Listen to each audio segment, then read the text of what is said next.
Halo rekan-rekan sekalian dan juga Bapak Ibu, saya di sini ingin mengucapkan salam terlebih dahulu. Salam sejahtera bagi kita semua dan semoga kawan-kawan semua diberi kesehatan. Kami di sini dari kelompok 14 ingin mempresentasikan hasil pengembangan ide game kami yang berjudul Adventure Mind dari pengembangan game dari Papan. Saya dari kelompok 14, saya sendiri ingin perkenalkan diri. Nama saya Thomas Satya Surya Prayogo dari Prodi Sistem Informasi NPM 201710600. Perkenalkan, nama saya Arthur Yoki Musyangi dengan NPM 210711050. Kami mengembangkan game ini melihat beberapa masalah-masalah dan juga keadaan yang sesungguhnya. Yang pertama, itu banyak sekali game-game yang kurang bervalue bagi para masyarakat, dan juga sarana untuk berpikir kritis dan melatih logika itu masih kurang, dan juga dari sarana untuk melatih berpikir itu belum adanya minat dari para kalangan masyarakat untuk memulai. Oke, dari masalah tersebut tadi kami ambil dari berbagai sumber, terutama paper. Yang pertama itu ada dari jurnal pendidikan, yaitu Kemampuan Kualitas SDM Indonesia, yang salah satu papernya yaitu berjudul Peningkatan Kemampuan Berpikir Kritis dan Aplikasi Matematis melalui SSCS dengan metode hypnotising.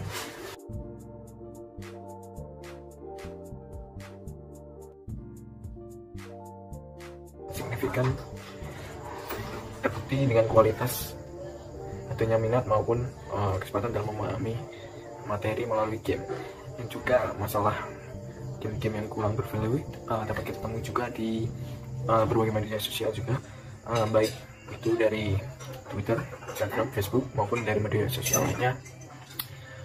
Kita pasti tahu lah banyak sekali masalah yang disebabkan oleh game-game online itu, dan juga kita sekarang pasti tahu game-game secara manual atau klasik-klasik itu sudah jarang kita temui, atau bahkan di game store offline itu pasti mulai sepi ya, karena kurang peminat. Maka dari masalah tersebut kami mengembangkan game yang dari Papan dan memberikan banyak fitur-fitur yang cukup menarik dan mengikuti zaman seperti saat ini. Yang selanjutnya adalah target dan pengembangan dari game kami.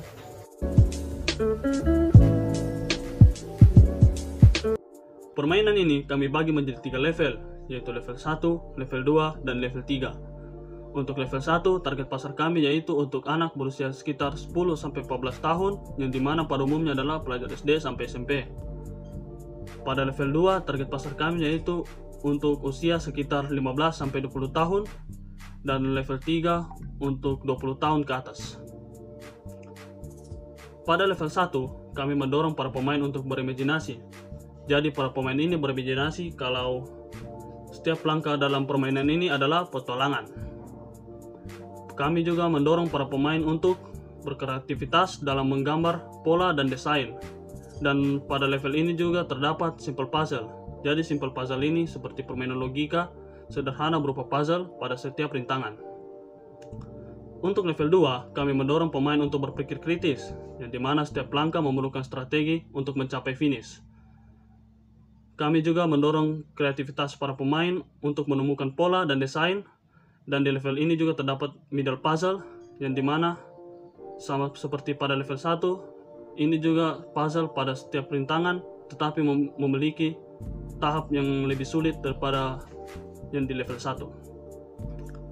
Pada level 3, kami mendorong pemain untuk berpikir kritis, logis dalam memecahkan masalah di setiap rintangan, serta memanfaatkan kondisi. Dan di level ini terdapat hot puzzle. Sama seperti level 1 dan level 2, hot puzzle ini sebuah puzzle yang ada di setiap rintangan, tetapi memiliki level yang lebih sulit dibandingkan level 1 dan level 2. Oke, sekarang kita masuk ke aturan umum dalam permainan. Untuk aturan umum main pertama adalah pemain yang dapat dimainkan maksimal 5 pemain. Jadi kalian boleh bermain dalam jumlah berapapun asalkan tidak melebihi 5 pemain. Yang kedua, pemain harus menggunakan dadu dalam menambah langkah. Yang ketiga, menyelesaikan setiap rintangan sebelum giliran dimulai kembali. Jika tidak, akan tetap diam. Jadi saat kalian mendapatkan rintangan, kalian harus menyelesaikan rintangan tersebut sebelum giliran kalian selanjutnya dimulai. Jika tidak, kalian akan tetap diam di tempat. Yang keempat, siapa cepat sampai finish maka dinyatakan sebagai pemenang. Yang selanjutnya, pemain dilarang mengganggu lawan saat lawan menyelesaikan rintangan tersebut. Misalnya misalnya puzzle, pemain lain tidak boleh mengganggu, misalkan mengobrak-abrik puzzle yang sedang diatur untuk diselesaikan, ya itu dilarang, maka pemain dapat dikeluarkan atau bahkan menerima hukuman. Yang selanjutnya, pemain yang sampai dengan ke titik poin spot akan mendapatkan poin untuk melewati rintangan selanjutnya. Jadi semisal user pertama dapat sampai ke poin spot, misalkan promo, maka ia akan mendapatkan kartu, dan kartu itu dapat melewati rintangan selanjutnya atau untuk disimpan.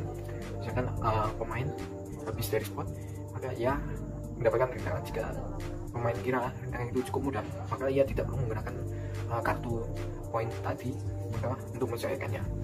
Namun jika rintangan selanjutnya dirasa cukup sulit atau memakan waktu, maka bisa menggunakan kartu spot untuk melewati rintangan tersebut sehingga dapat menyelesaikan permainan secara cepat ke finish. Ya, untuk karakternya sendiri, kami telah menciptakan 5 karakter. Karakter pertama adalah Asep. Kokatan dari Asep ini, saat tiba di daerah tertentu atau tempat wisata, maka akan mendapatkan kesempatan lempar dadu sekali lagi. Jadi saat kita menggunakan Asep ini, saat kita tiba di tempat wisata, kita dapat kesempatan melempar dadu lagi. Untuk karakter kedua adalah Bambang. Jika saat melempar dadu mendapatkan angka 6 atau 12 jika menggunakan 2 dadu, maka bisa mengskip rintangannya ditempati. Jadi saat kita memakai Bambang dan saat melempar dadu mendapatkan angka 6 atau 12 jika menggunakan 2 dadu, maka jika di tempat yang kita tempati itu ada rintangan, kita bisa melewatinya tanpa harus menyelesaikan rintangan tersebut.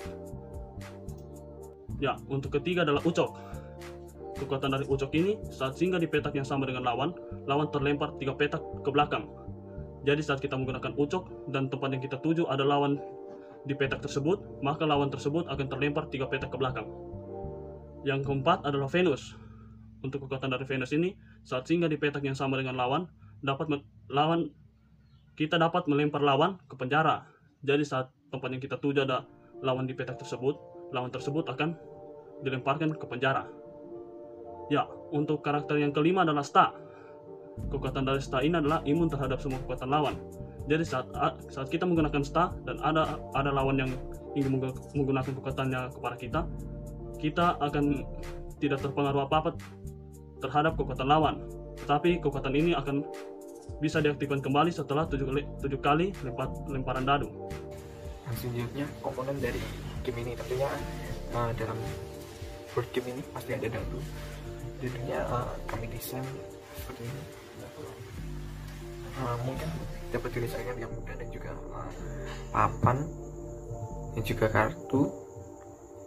Dan selanjutnya adalah puzzle sebagai tambahan, dan tentunya adalah karakter atau bisa juga disebut dengan pion. Bagian material, pada bagian papan menggunakan kertas karton dikombinasikan dengan kertas poster.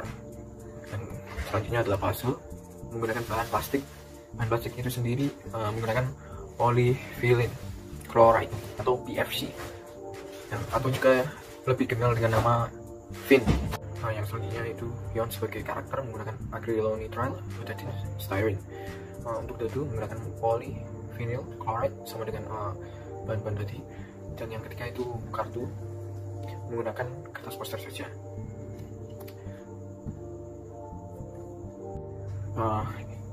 Yang selanjutnya adalah packaging. Dalam packaging ini kami menggunakan bahan dasar kardus yang cukup ringan namun kuat, mengingat betapa minimalisnya game yang kami kembangkan ini. Berikutnya adalah mencetak kertas petunjuk permainan, mengingat betapa pentingnya himbauan atau petunjuk dalam permainan, dimana pasti para user itu akan kebingungan jika punya peraturan namun tidak dicantumkan secara jelas dan membuat ambigu atau membuat bahkan peraturan tersendiri dalam memainkannya. Maka diperlukan pencetakan petunjuk permainan pada bagian cover atau packagingnya, yang mana ini kami berikan pada bagian belakang dari packagingnya, dan juga kami tambahkan sedikit kertas petunjuk di bagian dalam game yang juga berbahan dasar art paper yang cukup ringan. Dan bagian belakangnya itu menggunakan kertas poster. Oke, kita sekarang masuk ke simulasi sederhana dari game kami. Yang pertama itu kami menggunakan pion kuda. Dapat terlihat step-step langkahnya seperti ini. Kami berikan secara singkat terlebih dahulu. Yang pertama, pemain dari pion ini akan melemparkan dadu. Semisal mendapatkan 2, maka ia akan masuk ke step selanjutnya seperti pada umumnya. Dan jika di situ ada rintangan, yang mana pada contoh ini adalah puzzle, maka pemain harus menyelesaikan puzzle terlebih dahulu. Dari rintangan puzzle ini, kami ada beberapa tipe puzzle, yang mana puzzle ini berbentuk seperti kotak atau persegi 4, yang mana memiliki pipa-pipa, yang mana harus disambungkan berbagian yang padahal ini setiap persegi memiliki karakteristik tersendiri. Yang pertama itu ada coklat yang berbentuk seperti ini, itu bergerak hanya pada atas dan bawah, namun dapat berputar. Dapat ketahui mengapa dapat berputar, itu ada tandanya yaitu bulat di tengahnya, dan anak panah menunjukkan bagaimana persegi ini dapat bergerak. Yang kedua ada hijau, karena di situ tidak ada bulatnya, maka hanya bergerak untuk berputar.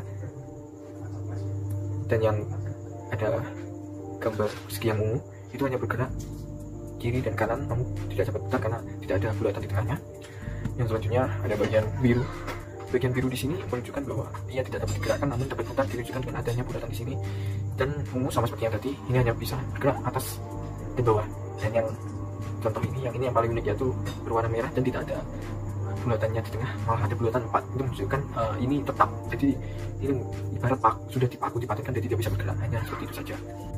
Dan yang terakhir itu ayam kuning, dan juga ada keselegara arah simulasi dari puzzle menyelesaikan seperti step pertama ini, dan juga nanti menjadi seperti ini mulai terbentuk, dan step ketiga seperti ini, hampir saja tinggal 1 step dan akan bentuk seperti ini. Maka setelah pemain dapat menyelesaikan puzzle ini, maka ia akan menunggu giliran untuk ia melemparkan dadu selanjutnya. Dan untuk simulasi yang terakhir, semisal setelah menyelesaikan puzzle ini, pemain tadi melemparkan dadu semisal 3, maka ia masuk ke titik poin, yang mana itu promo, maka ia mendapatkan kartu poin, yang mana kartu poin ini ada banyak, dan poin-poinnya itu memiliki informasi tersendiri. Semisal di sini ada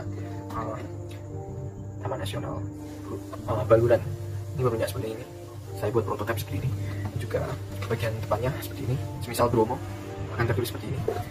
Ada banyak sekali kartu. Oke, kita masuk ke segi harga atau pricing.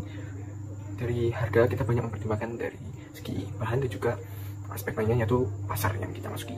Yang pertama itu bahan, itu papan dari poster dan juga kertas karton. Poster itu sendiri ukuran A3 seharga 5.000, ditambah poster itu sendiri kertasnya 10.000 sudah ada 15.000. Yang kedua itu ada dadu custom seharga 10.000 seperti di belakang saya ini. Yang selanjutnya itu ada action figure. Saya mengenal seorang pengrajin action figure, beliau menghargai satu action figure custom itu seharga 5.000, maka 6 action figure maka sudah ada 5.000. Ditambah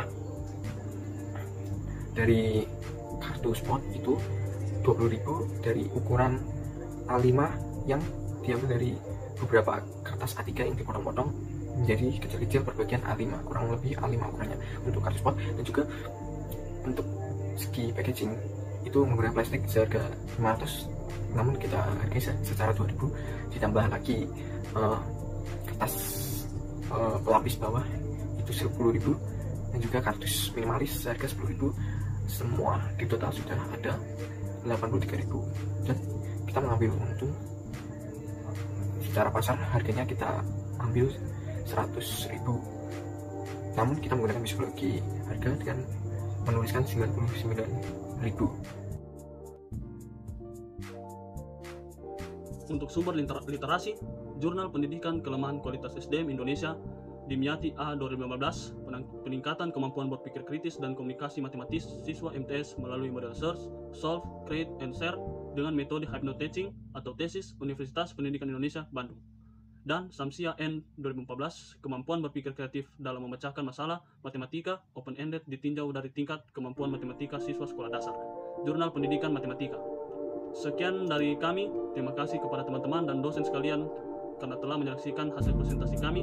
Saya Antonio Musyangi dan teman saya Thomas Edwin Suryo Prayogo. Sekian dari kami undur diri. Terima kasih.